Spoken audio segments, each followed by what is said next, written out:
Of using excessive force during this 2019 arrest, now filing a federal civil rights lawsuit against the city and several officers. We first showed you the video of the arrest in question late last year. KPRC2's Sion Rhodes is live downtown with details from the lawsuit announced today. Sion.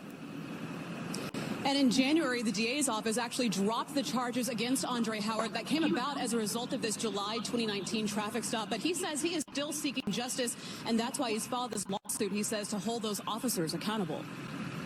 Just shoot his. In July 2019, HPD officers pulled over Andre Howard for expired tags, but the traffic stop quickly took a turn. I was scared. Howard's attorneys say an officer groped Howard and is heard on body cam video wondering what he would find as he grabbed Howard. That's when the 34-year-old, who was handcuffed, ran. Just shoot his. After a brief foot chase, the video appears to show one officer hit Howard in the head with handcuffs. All right, bro. You got it. You got it, bro. Now Howard is taking those officers to court.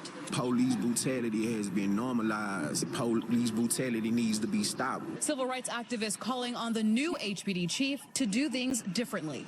What will Finner do in this instance? They have all the videos.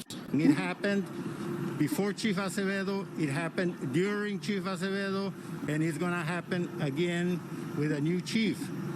Until we make some important structural changes. We need civilian control over the police department. We need oversight. They need to be punished. It should be a thorough investigation. And former HPD Chief Acevedo is actually named in this lawsuit. I reached out to him, but have not heard back. And no direct response from HPD. They told me they were waiting to hear from their legal department about what they could say about the case, if anything, and also about the status of those officers. Live downtown. Today with Andre Howard, who not only was violently assaulted by two HPD officers at an arrest scene, but then he was humiliated. A group of officers on the side of the street pulled down Andre's pants in full public view, and you could see everything. There were likely children going by, all kinds of people going by. And yet this is what they did to Andre. The cases against Andre were dismissed eventually when the DA said, in the interest of justice, he will dismiss this case.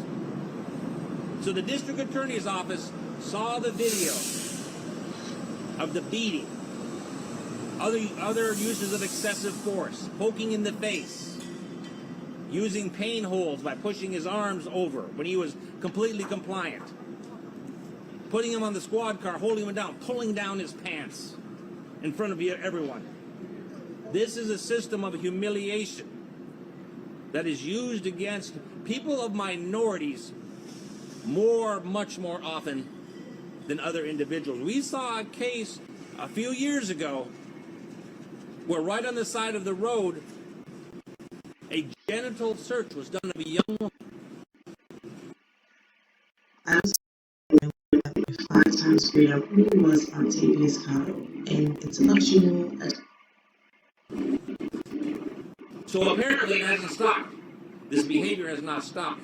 We need to put a stop to it. We need to have everybody, including African Americans and other minorities, treated like white people would be treated.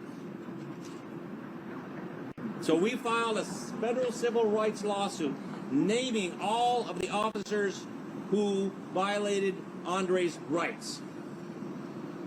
Lucas Vieira. He smashed Andre in the head 3 times with handcuffs, just like brass knuckles. You have the video of that, and you can hear the clinking. And if you look carefully, it's a little dark, but if you look carefully, you can see him smashing his head. This is after he's captured and in handcuffs. More on the video, which I did not give you the rest of the video because it includes the very embarrassing, very humiliating sections that we just talked about. It also shows Vieira poking him in the face. It also shows several officers using pain holds on Andre. Then several officers held him against the squad car as they pulled down his pants. And when he objected, they gave him more pain and threw him on the ground. But he has left his shorts and his pants down for all the world to see. He's in handcuffs. He can't do anything. How are you going to pull your pants up with your handcuffs on? Nothing has happened by HPD since George Floyd. Art Acevedo did nothing.